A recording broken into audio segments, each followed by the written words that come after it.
नमस्कार विद्यार्थी मित्रांनो आणि पालकांनो, आजचा हा व्हिडिओ खूपच महत्त्वाचा ठरणार आहे बाळांनो. MSTCT 2026च्या परीक्षेसाठी हा फायनल तुक्का स्ट्रॅटेजी व्हिडिओ आहे. ठीक आहे, याच्यात आपण सगळ्या स्ट्रॅटेजीज कव्हर करणार आहोत. ठीक आहे, ABCD ऑप्शन मध्ये कोणतं ऑप्शन मार्क करायचे तुम्हाला. जर तुम्हाला काहीच ठाऊक नाही प्रश्नाबद्दल तरी तुम्ही राईट आन्सर मार्क करू शकता बाळांनो. प्लीज व्हिडिओला पूर्ण बघा, मध्ये मध्ये स्किप नका करू आणि चॅनलला लगेच सबस्क्राईब करा बाळांनो. ठीक आहे, जोपर्यंत तुमचा एक बेस्ट कॉलेजमध्ये ऍडमिशन नाही होऊन जात तोपर्यंत मी तुमच्या सोबत असेल, म्हणून चॅनलला सबस्क्राईब करा. ठीक आहे, आणि नेक्स्ट व्हिडिओ मी एक प्लॅन करतोय बाळांनो शॉर्टकट्स वरती. ठीक आहे, जर तुम्हाला शॉर्टकट वरती व्हिडिओ हवा असेल प्लीज कॉमेंट सेक्शन मध्ये शॉर्टकट नक्कीच लिहा. ठीक आहे, आणि व्हॉट्सअप ग्रुपला जॉईन करा बाळांनो. ठीक आहे, सीईटी कडून काही इंपॉर्टंट इन्फॉर्मेशन आली सगळ्यात पहिले व्हॉट्सअप ग्रुपला शेअर होते, म्हणून व्हॉट्सअप ग्रुपला जॉईन करा. ठीक आहे, चला आपण बघूया. आता आपण फायनल तुक्का स्ट्रॅटेजीज बघणार आहोत बाळांनो. ठीक आहे, प्रत्येक स्ट्रॅटेजीज व्यवस्थित समजून घ्या बाळांनो, जेणेकरून तुम्ही परीक्षेमध्ये राईट आन्सर मार्क करणार. ठीक आहे, जर तुम्हाला प्रश्न येत नाहीये तर. ठीक आहे, स्मार्ट टेक्निक्स आहेत बाळांनो, सायंटिफिकली प्रूव्हन आहेत. ठीक आहे, सर्व्हेज द्वारा प्रूव्हन आहेत. ठीक आहे,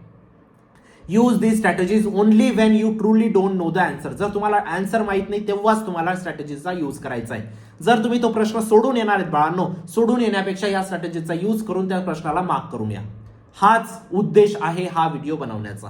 ठीक आहे, ठीक आहे, आणि ह्या स्ट्रॅटेजीजला ना शेवटच्या 15-20 मिनिटात यूज करा. ठीक आहे, जेव्हा तुमचा पूर्ण पेपर अटेम्प्ट झालेला असतो. चला सुरू करूया आपण आता. सगळ्यात पहिली स्ट्रॅटेजी प्रोबॅबिलिटी बॅलन्सिंग. ठीक आहे, प्रोबॅबिलिटी बॅलन्सिंग म्हणजे काय असतं बाळांनो. फॉर एक्झाम्पल तुमचे 4 ऑप्शन आहेत, A, B, C आणि D, है ना. आता तुमचे टोटल 150 प्रश्न येणार आहेत सीईटीच्या पेपरमध्ये, पीसीएमचे बेसिकली, है ना. 150 पैकी तुम्ही बघितलं की पूर्ण पेपर सोडवला तुम्ही, आणि शेवटी तुम्ही बघतात की 100 प्रश्न तुम्ही सोडवलेत आतापर्यंत, है ना. आणि 50 प्रश्न आता उरलेले आहेत तुमचे. 50 प्रश्नांचं तुम्हाला काहीच येत नाहीये. मग आता कोणतं ऑप्शन मार्क करायचं.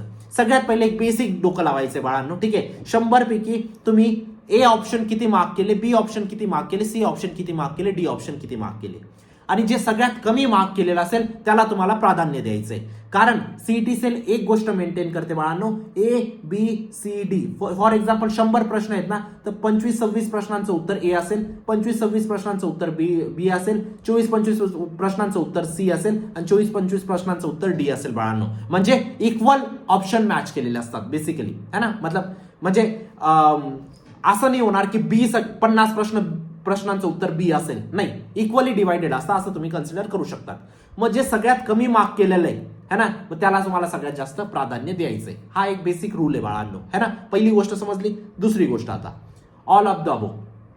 ज्या प्रश्नामध्ये फॉर एक्झाम्पल A ऑप्शन आहे, B ऑप्शन आहे, C ऑप्शन आहे, D ऑप्शन आहे. D option for example all of the above आलं तर त्याला तुम्हाला न काही विचार करता, जर तुम्हाला प्रश्न येत नाही त्या ऑप्शनला मार्क करा बाळांनो. त्याची राईट होण्याची प्रोबॅबिलिटी बाळांनो 40% असते. ऍक्च्युअली राईट होण्याची प्रोबॅबिलिटी किती पाहिजे प्रत्येक ऑप्शनची? 1/4 म्हणजे 25% असली पाहिजे बाळांनो, है ना. पण याची ऑप्शन डी ची प्रोबॅबिलिटी किती असते बाळांनो?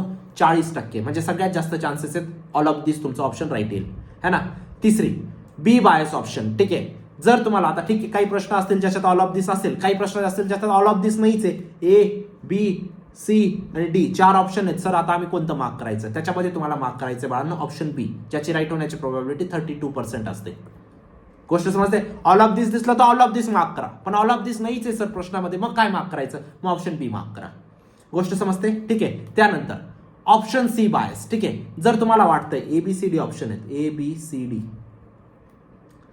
तुमचं अंतर्मन तुम्हाला सांगतंय किंवा तुमचं लॉजिकली डोकं सांगतंय की सर उत्तर बी असू शकत नाही. काही जरी झालं ना याचं उत्तर बी नाही असू शकत, कारण बी खूप ऑड वाटतंय सर, बी राहूच शकत नाही. मग त्या जागेवर तुम्हाला सी मार्क करायचंय, ज्याची राईट होण्याची प्रोबॅबिलिटी किती असते? 28%, है ना. सगळ्यात जास्त कशाची असते? ऑल ऑफ दिसची, त्यानंतर बी ची, त्यानंतर सी ची. जेव्हा तुम्हाला माहिती आहे बी होऊच शकत नाही त्याच नंतर तुम्हाला सी मार्क करायचे. गोष्ट समजते. ठीक आहे, याची किती असते बाळांनो? 40%. याची किती असते? 32%. याची किती असते? 28%. ऍक्च्युअली मध्ये किती पाहिजे बाळांनो? 25%, है ना. पण यांची जास्त असते राईट होण्याची प्रोबॅबिलिटी, म्हणून यांना तुम्हाला मार्क करायचंय. गोष्ट समजते, है ना. त्यानंतर avoid none of this. None of this तुम्हाला जिथं दिसलं बाळांनो A, B, C, D, D option तुम्हाला नन ऑफ दिस दिसलं, नन ऑफ दिसला मार्क करू नका बाळांनो. ABC ऑप्शनमध्ये मार्क करा. मग ABC मध्ये काय मार्क करणार? बी मार्क करणार. आणि जर तुम्हाला माहिती आहे बी होऊ शकत नाही सर, मग काय मार्क करणार? सी मार्क करणार. इथंपर्यंतची स्टोरी समजली बाळांनो? ठीक आहे. आता पुढच्या स्ट्रॅटेजी बघूया. ठीक आहे. पण त्याआधी एक महत्वाची गोष्ट बाळांनो, महाराष्ट्राचा नंबर 1 क्रॅश कोर्स आणि मॉक टेस्ट लॉन्च केलेला आहे. लिंक डिस्क्रिप्शन बॉक्समध्ये टाकलेली आहे. ऐकून जा मी काय सांगतोय. हा क्रॅश कोर्स आणि मॉक टेस्ट बाळांनो तुम्हाला अटेम्प्ट 2 साठी पण कामात येणार आहे. मॅक्झिमम सेम टू सेम प्रश्न इथूनच येतील सीईटी मध्ये. तुम्ही अटेम्प्ट 1 ला तुम्हाला समजेल पण किती प्रश्न आले है ना. लास्ट इयरचे तुम्ही रिझल्ट बघू शकता. सगळ्यात जास्त विद्यार्थी सीयूपी वालचे पीएचडी बीआयटी केसोमॅटी संगीत अनुमल एसपीआयटी अशा कॉलेजेसमध्ये गेले. तुम्ही पण जाणार या गोष्टीची मी तुम्हाला खात्री देऊ इच्छितो बाळांनो. मॅक्झिमम सेम टू सेम प्रश्न येतील. नक्कीच एनरोल करा. अटेम्प्ट 2 ला पण कामात येईल same crash course mock test तुम्हाला. ठीक आहे. लिंक डिस्क्रिप्शन बॉक्समध्ये टाकलेली आहे. चला ऑप्शन 6 नंबरची स्ट्रॅटेजी काय आहे? Similar number option. For example आता सीईटी सेल काय करतं बघा बाळांनो. तुम्हाला ऑप्शन्स कसे देईल? ए ऑप्शन देईल 50, बी ऑप्शन देईल -50, सी ऑप्शन देईल 25, डी ऑप्शन देईल 29. आता या ए बी सी आणि डी तुम्ही स्वतः मला सांगा कोणते राईट होण्याची प्रोबॅबिलिटी असेल, कोणत्या ऑप्शनची राईट होण्याची प्रोबॅबिलिटी असेल ए आणि बी मध्ये बाळांनो. कारण फक्त डिफरन्स कशाचा आहे माहिती आहे? प्लस साईनचा. +50 -50 या दोघांमध्येच एक. कारण हे जर दोघं सेम दिसत आहे बाळांनो म्हणजे सीईटी सेलने कन्फ्युजनसाठी प्लस मायनस यूज केलेलं आहे बाळांनो है ना. मग उत्तर ए किंवा बीच असेल बाळांनो है ना. कारण रिलेटेड ऑप्शन्स आहेत. गोष्ट समजते? त्याच जागेवर binary pattern options. For example आता सीईटी सेल कन्फ्युजनसाठी काय करतं? A B C D 4 option आहेत. ए ऑप्शन काय देईल? 1 0 1 0. बी ऑप्शन काय देईल? 2 3 5 6. सी ऑप्शन काय देईल? 1 9 7 2. डी ऑप्शन काय देईल? 0 1 0 1. आता तुम्ही मला सांगा कोणतं उत्तर राईट होऊ शकतं बाळांनो? एक तर ए होऊ शकतं, एक तर डी होऊ शकतं. बरोबर. ए आणि डी मध्ये तुम्हाला काही ना काही मार्क करावं लागेल बाळांनो. गोष्ट समजते? समजली गोष्ट है ना. ए किंवा डी मध्ये तुम्हाला कोणतं नाही कोणतं मार्क करावं लागेल. का रे बाळांनो? कारण बघा ना सिमिलर दिसतंय है ना. मग सीईटी सेल काय करण्याचा प्रयत्न करते माहिती? इथं प्रयत्न करतं की तुम्ही काही ना काही चूक करावी म्हणून सीईटी सेलचा हा प्रयत्न असतो. समजते गोष्ट है ना. जे मिळते जुळते त्याच्यामध्येच एक कोणतं ना कोणतं उत्तर असतं बाळांनो. त्यानंतर break ladder sequence. For example पहिल्याचं उत्तर आहे बाळांनो, पहिला प्रश्न आहे त्याचं ए आहे बाळांनो. दुसरा प्रश्न आहे त्याचं बी उत्तर आलं. तिसरा प्रश्न आहे त्याचं माहिती नाही तुम्हाला. चौथा प्रश्न आहे त्याचं डी उत्तर आलं. गॅरंटी देऊन सांगतो तिसऱ्या प्रश्नाचं सी उत्तर राहणार नाही. कारण सीईटी सेल कुठंच ही लॅडर सिक्वेन्स मेंटेन करत नाही. ए बी सी डी असं कोणताच ठिकाणी ही मेंटेन होत नाही. म्हणून ही लॅडर सिक्वेन्स जर बनत असेल त्याला ब्रेक करा. कमीत कमी याला सी नका मार्क करू बाळांनो. ए बी आणि डी मध्ये मार्क करा. ए बी डी मध्ये कोणतं मार्क करणार? जर ऑल ऑफ दिस असेल तर हे मार्क करणार, नाही तर बी मार्क करणार है ना. लॉजिक तर तुम्हाला समजलंय.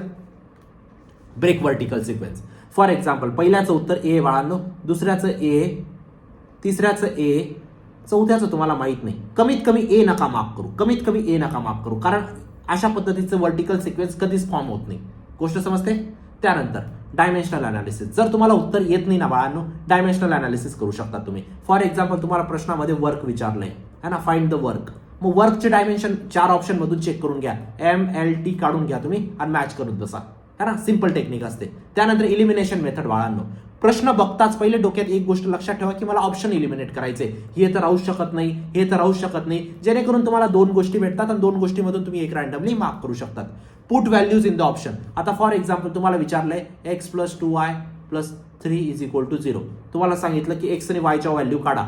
तर इथं आहे समजा 1,2, इथं आहे 3,4, इथं काय आहे 6,2, इथं आहे 8,9. काय करणार तुम्ही? व्हॅल्यूज पुट करा. व्हॅल्यूज पुट करून तुम्हाला उत्तर काढायचे आहेत बाळांनो. ठीक आहे. त्यानंतर ऑप्शन रिलेशन्स. ठीक आहे. फॉर एक्झाम्पल बेसिकली आता तुम्हाला एक सांगतो. 4 ऑप्शन दिलेले आहेत ए बी सी आणि डी. पहिलं ऑप्शन आहे बाळांनो 4,8. दुसरा ऑप्शन आहे का बाळांनो 7,3. तिसरा ऑप्शन आहे बाळांनो 11,3. चौथा ऑप्शन आहे बाळांनो 13,7. हे 4 ऑप्शन आहेत. आता मी तुम्हाला सांगतो बेसिक आता काहीच येत नाही ना आपल्याला, मग तिथं अशा काही ना काही गोष्टी यूज करायच्या असतात बाळांनो. हे दोघं ऑप्शन बघा बाळांनो है ना. दोघं ऑड नंबर आहेत. हे दोघं ऑड नंबर आहेत. हे दोघं ऑड नंबर आहेत. हे दोघं इव्हन नंबर आहेत. काही ना काही डिफरन्शिएशन तुम्हाला जिथं दिसलं त्याला मार्क करा है ना. हे लास्ट ऑप्शन असतं बाळांनो. ठीक आहे. आता अजून एक गोष्ट सांगतो तुम्हाला. फॉर एक्झाम्पल तुम्हाला 14वी नंबरची स्ट्रॅटेजी आहे ना. ए ऑप्शन दिलं 20, बी ऑप्शन दिलं 16, सी ऑप्शन दिलं 19, डी ऑप्शन दिलं 103. डी ऑप्शन कधीच उत्तर राहू शकत नाही, याला इलिमिनेट करा. एक्स्ट्रीम व्हॅल्यूज जे असतात ना त्यांच्याकडे बघायचं नाही, एबीसी मधून मार्क करा. एक्स्ट्रीम व्हॅल्यूजला मार्क करायचं नाही. गोष्ट डोक्यात येते, समजते काय सांगतो मी, है ना. 4 ऑप्शन दिलेले, 22, 37, 58 आणि 1992. कोणतं मार्क नाही करणार. 902ला तर कधीच मार्क नाही करायचं. समजते गोष्ट, है ना. अशा पद्धतीने तुमच्या 14 स्ट्रॅटेजीज मी तुमच्यासोबत डिस्कस केल्या बाळांनो. ठीक आहे, स्मार्ट गेसिंग स्ट्रॅटेजीज आहेत या. ठीक आहे, असं नाही की ब्लाइंडली कोणतंही नाही मार्क करत आहे. तुम्ही काही ना काही टेक्निक यूज करून मार्क करताय बाळांनो, ज्याच्यामध्ये राईट होण्याची प्रोबॅबिलिटी वाढून जाते. असं सांगतोय का मी जे सांगतोय ते राईट होणारच आहे तुमचं 100% नाहीये, पण प्रोबॅबिलिटी वाढून जाणार आहे, है ना. कमीत कमी 100 मार्क करणार, 100 पैकी असे तर रॅन्डम मार्क केला नाही तुमचे 25 राईट येत आहे, तर असे मार्क करा नाही तुमचे 40 राईट येतील. एवढाच फरक असतो. गोष्ट समजते. व्यवस्थित अभ्यास केला असेल बघा, जर ज्याने 0 अभ्यास केला त्याला तुक्काचा काहीच फायदा नाही त्याचा, है ना. असं आहे ना बाळांनो, तुक्का कोणाला कामात येतो माहितीये. 150 प्रश्न असतात, 150 पैकी 100 किंवा 110 प्रश्न तुम्ही व्यवस्थित सॉल्व्ह केले स्वतःने आणि 30-40 प्रश्न उरले त्याच्यात तुक्का मारू शकतात. 0 अभ्यास केला आणि डायरेक्ट जाऊन तुक्का मारायला निघाले तिथं कोणीच वाचू शकत नाही, है ना. कोणीच वाचू शकत नाही. ठीक आहे, तर या सगळ्या तुक्का टेक्निक्स होत्या बाळांनो. ठीक आहे, क्रॅश कोर्स आणि मॉक टेस्ट मध्ये नक्कीच एनरोल करा. Same crash course mock test तुम्हाला अटेम्प्ट 2ला पण कामात येईल बाळांनो. मॅक्झिमम सेम टू सेम प्रश्न इथूनच येतील. आणि व्हॉट्सअप ग्रुपला जॉईन करा, चॅनलला सबस्क्राईब करा बाळांनो. आणि नेक्स्ट व्हिडिओ जर तुम्हाला शॉर्टकट्स वरती हवा असेल प्लीज कॉमेंट सेक्शन मध्ये शॉर्टकट लिहा. भेटूया नंतरच्या व्हिडिओमध्ये. तोपर्यंत बाय, टेक केअर, थँक्यू.